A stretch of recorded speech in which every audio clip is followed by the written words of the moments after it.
প্রিয় শিক্ষার্থীবৃন্দ, আজ আমি তোমাদের আবু সাব্বির স্যার সপ্তম শ্রেণীর অনুশীলনী 5.1 এর কিছু অঙ্ক করব। প্রথমে দেখো, আমি লিখেছি সূত্রের সাহায্যে বর্গ নির্ণয় করো। তার মানে সূত্রের সাহায্যে যখন আমরা বর্গ নির্ণয় করব, আগে আমরা সূত্রগুলো দেখি নেই। আমরা এই দুইটা সূত্র ম্যাক্সিমাম ব্যবহার করে থাকি। একটা হচ্ছে a plus b whole square, যেটা হচ্ছে a square plus 2ab plus b square, একটা। আরেকটা সূত্র, সেটা হচ্ছে a minus b whole square equal to হচ্ছে a square minus 2ab plus b square. ঠিক আছে, এই দুইটা সূত্র দিয়ে আমরা 5.1 এর সূত্রের সাহায্যে যে বর্গ নির্ণয় করি সেই অঙ্কগুলা করব। দেখো, প্রথমে আমি 1 নম্বরের প্রশ্নটা লিখেছি তোমাদের বই থেকে a প্লাস 5। তার মানে হচ্ছে a তো a আর 5 কে আমরা যদি b হিসেবে ধরি, তাহলে আমাদের কোন সূত্রটা যাচ্ছে, এই সূত্রটাকে আমরা এখানে অ্যাপ্লাই করতে পারবো। এখন দেখো, এইটা তো আমাদের বর্গ আছে, কিন্তু এটা কি বর্গ আছে না, শুধুমাত্র হচ্ছে a প্লাস 5 আছে, বা যেটাকে আমরা এখন চিন্তা করব a প্লাস b। এই ক্ষেত্রে আমরা এখানে লিখে নিব যে এত এর বর্গ। এইটা লিখার পরে তারপর আমরা a প্লাস এখানে 5 এই হোল স্কয়ারটা দিয়ে দিব। বর্গ লিখার পরে বর্গ দিব, আমরা কিন্তু আগে বর্গ দিব না। এটা কিন্তু এক ধরনের ভুল, কারণ আগে বর্গ কিভাবে হয় না লিখে আমি লিখে নিলাম যে এত এর বর্গ, তাহলে এটা হচ্ছে তার বর্গ। এখন সূত্র, এটাকে a ধরি, এটাকে b ধরি, তাহলে আমরা এই সূত্রটাকে আমরা অ্যাপ্লাই করতে পারবো। তাহলে আমরা কি লিখবো, এখানে a স্কয়ার প্লাস সূত্রের হচ্ছে 2, a কত, a হচ্ছে ইনটু a, b কত, b হচ্ছে 5। ঠিক আছে, তার মানে a স্কয়ার প্লাস 2ab এই পর্যন্ত লিখেছি। তারপরে হচ্ছে b square plus b square, b কত 5, তার মানে এখানে কত লিখবো আমরা 5 স্কয়ার লিখবো। ঠিক আছে, এখন দেখো এটাকে যদি আমরা এখন লিখি, সেটা হচ্ছে a স্কয়ার প্লাস 5 দুগুণে 10, তার মানে হচ্ছে 5 2 যা 10, এখানে হচ্ছে a প্লাস 5 5 যা কত 25, তার মানে হচ্ছে 5 এর স্কয়ার হচ্ছে 25, বা হচ্ছে যেটাকে আমরা বলি 25। এটা আমরা লিখেছি। তাহলে দেখো আমাদের অঙ্কটা কিন্তু এটা হয়ে গেছে। এটাই হচ্ছে আমাদের উত্তর বর্গ নির্ণয়। সেটা হচ্ছে এই সূত্র দিয়ে করেছি। যদি প্লাসের থাকে তাহলে আমরা এই সূত্র দিয়ে করব। আর যদি দেখো মাইনাসের, যেমন আমি এখানে লিখেছি xy মাইনাস 6y, এখানে কিন্তু প্লাস ছিল আর এখানে হচ্ছে মাইনাস। মাইনাসের যখন সূত্র আমরা হচ্ছে সূত্রের সাথে বর্গ নির্ণয় করব, তখন আমরা এই সূত্রটাকে অ্যাপ্লাই করব। যেমন 1 নাম্বার করেছি এটা দিয়ে, 2 নাম্বার করব আমরা এই সূত্রটা দিয়ে। সেটা কি, a minus b whole square equal to a square minus 2ab plus b square. একইভাবে আমরা সরাসরি কখনো স্কয়ার দিব না, আমরা এখানে লিখে দিব এত এর বর্গ। এত এর বর্গ লিখার পরে লিখব xy মাইনাস 6y, এটাকে কি দিব, এই হোল স্কয়ার। এখন দেখা যাচ্ছে এখানে a কোনটা b কোনটা সেটা আগে তোমাদের চিন্তা করতে হবে। a হচ্ছে এইটুক হচ্ছে a, xy টা হচ্ছে a, আর 6y টাকে আমরা ধরবো হচ্ছে b। তাহলে প্রথমে কি লিখবো, a স্কয়ার, a স্কয়ার মানে কি xy, দুইটাকেই আমরা a ধরেছি, তাহলে এটা লিখবো কি xy হোল স্কয়ার। তারপর দেখা যাচ্ছে মাইনাস, সূত্রে মাইনাস, এখানে মাইনাস আছে বলে এখানে একটা মাইনাস হচ্ছে, তাহলে এখন দেব কি সূত্রের 2, সূত্রের 2 দিয়েছি, a দিব, a কত, a হচ্ছে xy, a কত এইটা xy ইনটু b, b কত, b হচ্ছে 6y। ঠিক আছে, তারপর হচ্ছে প্লাস b স্কয়ার, b কত এখানে 6y, তাহলে এখানে আমরা লিখবো যে প্লাস 6y হোল স্কয়ার। ঠিক আছে, এখন যদি আমরা এটাকে ক্যালকুলেশন করি তাহলে এটাও আমাদের হয়ে গেল। যেমন দেখো, যদি লিখি এখন হচ্ছে দুইটার উপরে কিন্তু স্কয়ার আছে, যেমন শুধু যদি x এর উপরে স্কয়ার, তার মানে তো হচ্ছে x স্কয়ার, এটার ভিতরে যা থাকবে। যেমন যদি আমরা বলি xy হোল স্কয়ার, তাহলে কি লিখবো x স্কয়ার y স্কয়ার, এটাই লিখবো। যদি মনে করো a b c তিনটার উপরে স্কয়ার থাকতো, তাহলে আমরা কি লিখতাম a square b square c square. তার মানে হোল স্কয়ার মানে কি ব্র্যাকেটের ভিতরে যা আছে সবগুলোর উপরে স্কয়ার। তো সেই ক্ষেত্রে আমরা এখানে কি শুধু x এর উপর স্কয়ার দিব বা শুধু y এর উপর স্কয়ার দিব না, আমরা দেখা যাচ্ছে দুইটার উপরে স্কয়ার দিব, যেমন x square y square minus সূত্রের মাইনাস। আর এখানে দেখা যাচ্ছে প্রথমে আগে সংখ্যাগুলা, ঠিক আছে, নাম্বার গুলা যেটা আছে সেটাকে আমরা হচ্ছে গুণ করবো। দেখা যাচ্ছে 6 দুগুণে কত, এখানে 12। তারপরে x y, এখানে আছে x y, এখানে আছে y, তারপরে x একা শুধু x, আর হচ্ছে y হচ্ছে দুইটা, তাহলে কত দেখা যাচ্ছে যে y স্কয়ার। তার মানে হচ্ছে আমরা যখন বড় হব তখন পড়বো x ইনটু x সমান হচ্ছে x স্কয়ার। আবার যদি দেখা যাচ্ছে যে এটার সাথে যদি আমি আরেকটা ইনটু করে দিতাম, ঠিক আছে, যখন x আরেকটা ইনটু করে দিতাম তখন কি হইতো, তখন কি আমরা x কিউব লিখতাম। কিভাবে হয়েছে, কারণ গুণাকারে যখন তোমার সূচকগুলো থাকে তখন পাওয়ারগুলো যোগ হয়। যেমন এটার ক্ষেত্রে কি হবে, x 1 প্লাস 1 সমান হচ্ছে x স্কয়ার। এটার ক্ষেত্রে কিভাবে হবে, x এটার পাওয়ার হচ্ছে 2 প্লাস এটার পাওয়ার হচ্ছে 1 ইকুয়াল টু হচ্ছে x টু দি পাওয়ার 3 বা x কিউব। আমরা দেখা যাচ্ছে যে 2 থাকলে স্কয়ার বলি, তারপরে দেখা যাচ্ছে যে 3 থাকলে আমরা হচ্ছে কিউব বলি, 3 এর উপরে যেগুলো থাকে ওগুলোকে আমরা টু দি পাওয়ার বলি, যেমন to the power 4, to the power 5, to the power 6, to the power 7, ঠিক আছে, এই পর্যন্ত। এখন তাহলে আমরা এখানে কি লিখতে পারি, এখানে x আছে একটা, y আছে দুইটা, তার মানে y এর উপর স্কয়ার x একা থাকে। তারপরে হচ্ছে প্লাস 6 এর উপর স্কয়ার, 6 এর উপর স্কয়ার মানে কি, দেখা যাচ্ছে কোন কিছুর উপর স্কয়ার মানে যেমন 6 এর উপর স্কয়ার দুইটা 6 গুণন, ঠিক আছে, তাহলে 6 6 কত 36। আমরা এটাও জানি যে 6 এর স্কয়ার হচ্ছে 36, সেখানে আমরা লিখব 36, এখানে 8 y এর উপরে স্কয়ার হবে y স্কয়ার, ঠিক আছে। এটাও দেখা যাচ্ছে যে হয়ে গেল, ঠিক আছে বন্ধুরা। এখন দেখো তোমাদের এই অধ্যায়ের একটা ক্লাস, যেমন আমি এখানে যোগের একটা নিয়েছি, বিয়োগের একটা নিয়েছি, ঠিক আছে। আর কিছু অঙ্ক আছে, যেমন এখানে পদ আছে কয়টি, দুইটি, ঠিক আছে। কিন্তু ওইটার ক্ষেত্রে দেখা যাচ্ছে যে আরো কয়টি আছে, তিনটি আছে, সেই ক্ষেত্রে তুমি কি করবে, ঠিক আছে। আমি একটু বোর্ডটা হচ্ছে মুছে দিচ্ছি। দেখো যখন হচ্ছে তিনটি থাকবে তখন আমরা হচ্ছে কিভাবে করব, যেমন আমি একটা সংখ্যা এমনি বলি, এটা হচ্ছে x plus y plus z, এরকম যদি থাকে তখন আমরা হচ্ছে বর্গ কিভাবে করব। তাহলে দেখো তখন আমরা লিখবো যে এত এর বর্গ, এত এর বর্গ লিখার পরে আমরা x plus y plus z এটা কি দিয়ে দিব, স্কয়ার দিয়ে দিব।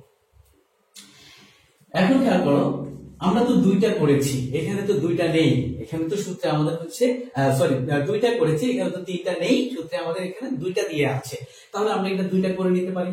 হয় আমরা এই দুইটাকে একসাথে করব, এটাকে একসাথে করব, না হয় এই দুইটাকে একসাথে করব, এটাকে একসাথে করব। এখন এটা করব তোমাদের যেদিকে সুবিধা হয় সেটার উপরে, যেমন আমি প্রথমে x y এটাকে দেখা যাচ্ছে একসাথে রাখলাম, আর প্লাস জেড এটাকে আলাদা রাখলাম। আমি কিন্তু এই যে হোল স্কয়ার দিয়েছি সেকেন্ড ব্র্যাকেট দিয়ে, তার মানে এটার মানের কোনো পরিবর্তন হয়নি। এখন দেখো, এখন এখানে আমরা হচ্ছে যেটা পেয়েছি a, এখানে a কত, a হচ্ছে x প্লাস y, যেমন হচ্ছে এইটা হচ্ছে এখানে a আর শুধু z হচ্ছে b। সেক্ষেত্রে আমরা কিন্তু এই সূত্রটা থেকে চলে যেতে পারি, square a plus b whole square সমান হচ্ছে square plus 2ab plus b square. তার মানে এখানে এর পরিবর্তে আমরা কি লিখব, এর পরিবর্তে লিখব x প্লাস y, এটা হচ্ছে যেমন a স্কয়ার, এটা লিখলাম স্কয়ার প্লাস সূত্রে 2 a কত x প্লাস y, b কত b হচ্ছে z প্লাস হচ্ছে b স্কয়ার, তার মানে হচ্ছে z স্কয়ার, লিখে দিয়েছি। এখন খেয়াল করো, আমাদের কিন্তু অঙ্ক শেষের দিকে ছিল, কিন্তু যখন হচ্ছে এখানে তিনটা পদ থাকে তখন আমরা যেটা করব, এইটাকেও দেখা যাচ্ছে যে দেখো x plus y whole square, তার মানে একা একটা সূত্র হয়ে গেছে, আবার তখন এটাকেও ভাঙতে হবে, x square plus 2xy plus y square. কিভাবে লিখেছি, যেটা হচ্ছে a plus b whole square, তার মানে a square plus 2ab plus b square. এখন নেক্সট প্লাস, এখানে প্লাস দিয়েছি 2 দ্বারা এটাকে গুণ করব, এটাকে গুণ করব, এটা দ্বারা গুণ করলে কি হয় 2xz, xz বা zx, তোমরা যেটা লিখো, তোমরা zx লিখতে পারো বা xz লিখতে পারো। এখন তবে zx লেখাটা হচ্ছে উত্তম। এখন দেখো প্লাস আবার 2 দ্বারা, তোমার বোঝার সুবিধার্থে আমি এভাবে লিখছি, 2 দ্বারা y কে, তারপরে z কে, তার মানে হচ্ছে 2yz। ঠিক আছে, তারপর দেখা যাচ্ছে যে প্লাস x স্কয়ার। আচ্ছা, এখন কথা হচ্ছে, আমি কিন্তু এখানে একটা কথা বলেছি তোমাদের যে আমরা xy লিখবো নাকি হচ্ছে zx লিখবো, xz লিখবো নাকি zx লিখবো, কেন লিখবো? দেখো, ম্যাথমেটিক্যাল একটা হচ্ছে ফর্মুলা আছে, যেমন এখানে যদি x থাকে, তারপর হচ্ছে y, তারপর হচ্ছে এখানে z। খেয়াল করো, x y z আমরা পাশাপাশি দুইটা চলককে যেভাবে লিখি সেটা হচ্ছে মূলত, যেমন এটা যদি আমরা ঘড়ির কাঁটার দিকে চিন্তা করি, ঘড়ির কাঁটার দিকে চিন্তা করি, ঠিক আছে, তাহলে দেখা যাচ্ছে যে কত x y, তারপরে হচ্ছে কি y z, তারপরে কি আসতেছে z x। বুঝতে পেরেছ? এটাকে বলা হয় সাইক্লিক অর্ডার, এটাকে বলা হয় সাইক্লিক অর্ডার। সেই সাইক্লিক অর্ডার মতো যদি লিখি তাহলে xy yz zx। যেমন দেখো, আমি কি এটাকে যদি এইভাবে চলে আসলাম, পরে যদি আবার আমি এটাকে লিখি x z, তার মানে কি এটা আমার আবার ঘুরে উল্টে আসবে? ঘড়ির কাঁটা কি অর্ধেক একভাবে ঘুরে আরেক অর্ধেক কি অন্যভাবে ঘুরবে? না। এই কারণে বলা হয়েছে যে ঘড়ির কাঁটার দিকে যদি আমরা করি সাইক্লিক অর্ডার, সেটা হচ্ছে xy yz zx। মনে থাকবে, এই কারণে আমি এখানে যদি হচ্ছে zx লিখি নাই, xz লিখেছি, বাট তোমরা এটা লিখে দিবে। এখন দেখো, তারপর এখানে স্কয়ার গুলো, এখানে যদি আমি একটু সাজিয়ে লিখতে চাই, এখন যদি তোমরা মনে করো যে না আমি এইভাবেই দিয়ে দিব, ওকে, সমস্যা নেই, কিন্তু অঙ্ক সবসময় চিন্তা করবা যে শুদ্ধভাবে করা। দেখা যাচ্ছে যে সহজ করে কেউ খুদ না ধরতে পারে।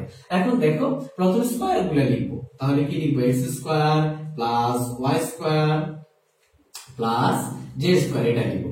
তারপরে লিখবো আমরা 2 প্লাস, এই যে 2 এটা লিখবো 2xy, হ্যাঁ, তারপরে হচ্ছে প্লাস 2yz বা প্লাস, তারপরে হচ্ছে 2zx বাই xz, যেটাই লিখো। আমি শেষের লাইনে দেখা যাচ্ছে যে zx লিখে দিই, শুনতে ভালো লাগে। তাহলে এটা হচ্ছে এই যে তিনটা পদ যদি থাকে তখন আমরা যেভাবে বর্গ নির্ণয় করব, হয়ে গেছে কিন্তু আমাদের উত্তর। এখন খেয়াল করো, তোমরা এটা দেখলা, তোমাদের এই 4 রকমের অঙ্ক আছে, আরেকটা অঙ্ক আছে এখানে, সেটা হচ্ছে সংখ্যার যে অঙ্কটা, আমি ওটাও দেখাবো। এখন দেখো, এইখানে বর্গ আমরা করেছি শুধু হচ্ছে প্লাস। এখন কথা হচ্ছে, যদি আমি মুছে দিব না, আমি আরেকটা এখানে করে দিই, তোমাদের দেখতে সুবিধা হবে। যেমন a minus b plus c, এটা লিখলাম। এটার হচ্ছে আমি বর্গ নির্ণয় করব কিভাবে? এখন আমি তো প্রথমে আগে কোনো কিছু না দেখে চোখ বন্ধ করে আগে লিখে দিব, এত এর বর্গ সমান a minus b plus c, এটা কি হোল স্কয়ার। এই পর্যন্ত আমরা লিখবো। এখন কথা হচ্ছে, তুমি যদি এইটুক নাও তাহলেও হবে, যদি তুমি এইটুককে বি হিসেবে নাও, এটা এই থাকে, তাহলেও হবে। কিন্তু যখন মাইনাস থাকবে তখন কিন্তু, যদি আমি দেখো এই পাশের টুক নেই, আমার কিন্তু সাইন চেঞ্জ হয়ে যাবে, সেটা আবার খেয়াল করতে হবে। এই জন্য দেখা যাচ্ছে যে তুমি যেটা করবে, প্রথমের দিকে যদি নাও তাহলে আর কোনো সাইন চেঞ্জ করতে হচ্ছে না। যেমন a প্লাস বি লিখলাম, এইটুককে আমি রাখলাম, আর সরি এখানে হচ্ছে প্লাস বি না, এখানে আমি লিখলাম হচ্ছে a মাইনাস বি, এইটুকু রাখলাম, প্লাস হচ্ছে সি। তার মানে এখন কিন্তু আমাদের কোনো সাইন চেঞ্জ করা লাগবে না। আবার যদি এই অঙ্কটাই মনে করো, আমি এখানে একটু দেখিয়ে দেই, যেমন এখানে প্লাস বি রইলো মাইনাস সি রইলো, তখন কিন্তু তুমি ইচ্ছা করলে এইটুকু আগে নিতে পারো, এটা পরে নিতে পারো, তখনও দেখা যাচ্ছে সাইন চেঞ্জ করতে হচ্ছে না। অথবা তুমি যদি এটাকেও নাও আলাদা, তখন কিন্তু আবার সাইন চেঞ্জ করা লাগতেছে না। তার মানে যখনই ব্র্যাকেটের আগে মাইনাস সাইন থাকবে তখনই দেখা যাচ্ছে যে সাইনটা চেঞ্জ করে নিতে হবে। এই কারণে তুমি যেটা করবা, মাইনাস যেহেতু আছে, প্রথম দুইটাকেই তুমি আগে নিয়ে নাও, তাহলে আর ওই ঝামেলাটা থাকবে না, কারণ তোমরা অনেকেই ভুল করে ফেলো। এখন দেখো এখানে, তাহলে আমাদের এ কত? এ হচ্ছে a মাইনাস বি, আর হচ্ছে বি কত? বি হচ্ছে এখানে সি। আমি ছোট্ট করে লিখে দিই, এটা হচ্ছে a, এটা হচ্ছে বি। এখন a প্লাস বি, এটা হচ্ছে কি আসছে তোমার হচ্ছে a plus b whole square, এটা আসছে। কিন্তু এখানেও দেখা যাচ্ছে যে আমরা প্লাস একটা করেছি, এখানে আমরা হচ্ছে মাইনাস একটা করেছি। এখন দেখো তো, এই অঙ্কটা তোমরা হচ্ছে এইটার অনুসারে করতে পারবে না, শুধু পার্থক্য কি হবে এটার ক্ষেত্রে। দেখো আমি করি, একটু দেখে নাও, সেটা হচ্ছে a minus b whole square plus 2a, এ কত? a minus b into c plus c square. এখন দেখো এইটুকু এখন আবার করতে হবে, সেটা হচ্ছে স্কোয়ার প্লাস, সরি এখানে হচ্ছে মাইনাস আছে, তাহলে হচ্ছে square minus 2ab plus b square. ঠিক আছে, এইটুকু করেছি আমরা এই পর্যন্ত। তারপর প্লাস 2, এখানে কি সি এ, দেখছো আমি এই যে সাইক্লিক অর্ডারে লিখতেছি সি এ, তারপরে লিখবো 2 প্লাস মাইনাস এ মাইনাস 2, এখানে লিখবো আমরা হচ্ছে বি সি প্লাস হচ্ছে সি স্কোয়ার। এখন যদি আমরা এটাকে সাজিয়ে লিখি তাহলে লিখবো square plus b square plus c square minus 2ab, তারপরে হচ্ছে মাইনাস 2bc প্লাস 2ca। এই তো হচ্ছে আমাদের হয়ে গেল অঙ্কটা। এটা এটা একটা। এখন খেয়াল করো, যদি আমাদের এই অঙ্কটাই আমি একটা দিয়ে বুঝাই তাহলে তোমাদের সুবিধা হবে জিনিসগুলো বুঝতে। যেমন এখানে একটা আছে প্লাস আছে, এখন যদি মনে করো না স্যার যদি আমি হচ্ছে সবগুলোতে এখানে মাইনাস দিয়ে দিলাম, এটা তো প্লাস আছে শুরুতে কোনো চিহ্ন না থাকলে সেটা হচ্ছে প্লাস। এখন এই তিনটা পদের মধ্যেই দেখা যাচ্ছে দুইটার আগে কি আছে মাইনাস আছে, তখন যাই হোক আমরা আগে লিখবো এত এর বর্গ লিখার পরে a minus b minus c, এখানে কি লিখবো হোল স্কয়ার লিখার পরে এখন দেখা যাচ্ছে যে সাজাবো। এখন আমরা প্রথমের দুইটাও নিতে পারি বা পরেরটাও নিতে পারি। আচ্ছা দেখো প্রথম দুইটা নিলে কি হয়, প্রথম দুইটা ব্র্যাকেট যেমন সরি আমি দ্বিতীয় শেষের দুইটা নিব, সাইন চেঞ্জ করে নিব আর কি। প্রথম এ নিলাম, প্রথমে আমি এই দুইটাকে আলাদা করব, তার মানে মাইনাসের পরে কিন্তু যে ব্র্যাকেট দিচ্ছে, ব্র্যাকেট দিলে মাইনাসে সে কিন্তু আর মাইনাস থাকবে না, বি এখানে প্লাস সি হয়ে যাবে। বুঝতে পেরেছো? হ্যাঁ ঠিক আছে। তার মানে এখান থেকে তো মূলত আমি ব্র্যাকেট দিয়েছি, এখানে মাইনাস লিখেছি, তার মানে কি এই দুইটা থেকে আমি -1 কমন নিয়েছি। ঠিক আছে, এই দুইটা থেকে আমি -1 কমন নিয়েছি, সেই ক্ষেত্রে এখানে মাইনাসটা প্লাস হয়ে গেল। এখন দেখো আমরা যদি এখন লিখি ওই যে এখন সূত্রটা হচ্ছে এটা a এটা b, তার মানে a square minus 2a, a কত a, b কত b প্লাস c, এটুকু হচ্ছে b, তারপর হচ্ছে প্লাস b প্লাস c এখানে হোল স্কয়ার। তার মানে আমাদের কিন্তু অঙ্কটা প্রায় হয়ে গেল। এখন দেখো a স্কয়ার মাইনাস 2ab, তারপর হচ্ছে মাইনাস প্লাসে মাইনাস 2ca, তারপরে হচ্ছে প্লাস। এখন ওইটাকে কিন্তু আমাদের হচ্ছে ওই স্কয়ার করে দিতে হবে, সেটা হচ্ছে এই যে এই সূত্রটা a plus b whole square করে দিতে হবে। তখন আমরা লিখবো হচ্ছে b square plus 2bc plus c square. তাহলে এখন যদি আমরা সাজিয়ে লিখি a square plus b square plus c square minus 2ab minus 2b plus 2bc minus 2ca, এই তো আমাদের হচ্ছে অঙ্কটা হয়ে গেল। এই অধ্যায়ে এই যে আমি এখানে 4 রকমের অঙ্ক দেখিয়েছি, এই 4 রকমের অঙ্কই কিন্তু এই অধ্যায়ে আছে। তারপরে আরেকটি অঙ্ক আছে, আমি উপরেরটা হচ্ছে মুছে দিচ্ছি, দেখো উপরেরটা হচ্ছে মুছে। এখন দেখো আমি সংখ্যার একটা অঙ্ক দেখাবো। যেমন এখানে যদি আমি বলি যে 109, তার মানে 109 এত এর হচ্ছে বর্গ। দেখো আমরা লিখবো প্রথমে কি লিখবো, এত এর বর্গ সূত্রের সাহায্যে যখন আমরা নির্ণয় করব তখন আমরা এটার পরিবর্তে এখন কি লেখা যায় দেখো তো। 109 কে আমরা চিন্তা করব এই রকম যদি সংখ্যা থাকে আমরা শূন্য বানাবো, একটা সাইড শুধু শূন্য বানাবো। যেমন আমি যদি এটাকে দেখা যাচ্ছে 100 লিখি, সমস্যা আছে? সমস্যা তো অবশ্যই আছে, ঠিক আছে, কারণ 100 লিখে না আমরা দেখা যাচ্ছে যে 109। আচ্ছা না, আমি আগে এসে করে দিই, এটা হচ্ছে আমরা এটা লিখে নেই এত এর বর্গ। হ্যাঁ এখন দেখো এটাকে আমি 100 লিখতে পারবো না, কিন্তু আমি লিখতে পারবো 100 মানে 100 প্লাস 9, এটা লিখতে পারবো। এটা লিখতে কি আমাদের সমস্যা আছে কোনো? 100 এর সাথে যদি 9 আমি যোগ করে দিই তাহলে তো 109 হয়ে যায়। হোল স্কয়ার ছিল, এখানে হোল স্কয়ার আছে, কোনো সমস্যা নাই, মানের কোনো পরিবর্তন হচ্ছে না। তাহলে এখন দেখো এইটা হচ্ছে a, এটা হচ্ছে b, তখন a plus b whole square মানে আমরা এই সূত্রটা লিখতে পারি। তাহলে এখানে কি লিখবো, এখানে লিখবো তোমার হচ্ছে a স্কয়ার মানে হচ্ছে 100 স্কয়ার প্লাস 2a, a কত 100, b কত 9 প্লাস b স্কয়ার মানে হচ্ছে 9 স্কয়ার। তখন আমরা এখানে লিখবো এই 100 কে দেখো যখন আমরা শূন্যের হচ্ছে কোন স্কয়ার লিখবো, যেমন শূন্য 100 গুণন হচ্ছে 100 মানে 100 ইনটু 100, তখন আমরা দেখা যাচ্ছে যে এখানে 1 তো লিখবোই, শূন্য কয়টি আছে মোট শূন্য, যেমন হচ্ছে 4টি। 1 2 3 4, তার মানে এখানে যে শূন্যটা ছিল তার ডাবল হয়ে গেছে। ঠিক আছে, অনুরূপ ভাবে যদি তোমার হচ্ছে 1000 এর উপরে স্কয়ার থাকতো তাহলে এই ডাবল হবে, মানে কয়টি শূন্য হবে? 6টি শূন্য হবে। ঠিক আছে, 1 2 3 4 5 আরেকটা শূন্য হবে। বুঝতে পেরেছো? তার মানে এইটা করতে কিন্তু আমাদের ক্যালকুলেটর লাগছে না।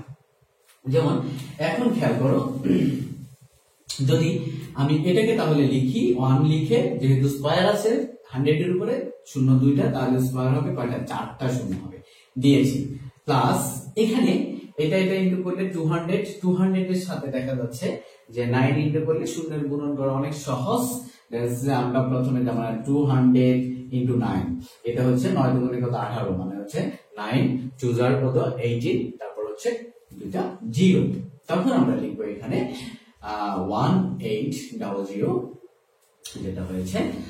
তারপরে হচ্ছে প্লাস এখানে 9 এর স্কয়ার হচ্ছে 81। ঠিক আছে, এইটা আমরা লিখেছি। এখন দেখো এগুলো জাস্ট আমরা কি করে দেব? যোগ করে দেব। যেমন 1 0 0 1 8 0 0 8, আর এখানে কোনো সংখ্যা নেই, অঙ্ক নেই, এখানে হচ্ছে এটা 0 8, আর এখানে হচ্ছে 1, এখানে হচ্ছে 1। এইটা আমাদের কিন্তু হয়ে গেছে। ঠিক আছে, এইটাই আমরা কিন্তু এটা করেছি। এখন দেখো আমাদের মূলত দেখালাম কোনটা, এইটা করে আমরা এটা পেয়েছি। আমি বলেছিলাম যে এটা যাই কথা এটা একই কথা। কেন একই কথা? দেখো তো 109 109, বিশেষ না হলে এটাকে গুণন করে দেখো তো, যেহেতু স্কয়ার দুইটা গুণ করতে হবে। এই দেখো 9 9 যা 81 1 8 9 0 0, আর আছে এখানে 8 9, এখানে 9। তারপর দেখো এখানে বাদ, এখানে হচ্ছে 0 0 0, আবার হচ্ছে দুইটা বাদ শতক স্থানে, তাহলে এখানে কত লিখবো? 9 0 1। তাহলে আমরা কত লিখতে পারি? 1 8 9, আর 9 হচ্ছে 18, 18 এর 8 হাতে কত আছে? হাতে আছে 1, তারপর এখানে হচ্ছে 1, এখানে হচ্ছে 1। ঠিক আছে, দেখো তো এইটা কি মিলছে? তার মানে আমরা দেখা যাচ্ছে যখন সূত্রের সাহায্য করব, চিন্তা করব যে আমরা দুইটা পদ সৃষ্টি করে তারপরে আমরা অঙ্কগুলা করব। বিয়োগের ক্ষেত্রে থাকলেও যেমন দেখো যে বিয়োগের একটা দেখাই লাস্ট, সেটা হচ্ছে এটা মনে করো এখানে আছে 96, কত আছে? 96। তাহলে আমরা একইভাবে লিখবো যে এত এর বর্গ লেখার পরে আমরা কি দিব? 96 লিখে এখানে স্কয়ার দিয়ে দিব। সেই ক্ষেত্রে দেখা যাচ্ছে যে এইটাকে আমি চিন্তা করব যে এরকম 100 এর কাছাকাছি বা 10 এর কাছাকাছি 1000 এর কাছাকাছি কোনো কিছু বানানো যায় কিনা, বা অন্য কিছু থাকতে পারে। যেমন যদি আমাদের 56 থাকতো তখন চিন্তা করতাম যে 60 বানাবো, সেটাকে না হয় 50 বানাবো, তাই না? এরকম দেখা যাচ্ছে যে আমরা এখানে কি 100 যদি বানাই তাহলে দেখো তো কত বেশি লিখে ফেলেছি। 96 থেকে 100 লিখলে আমরা হচ্ছে 4 বেশি লিখেছি। সেই ক্ষেত্রে আমরা এখানে মাইনাস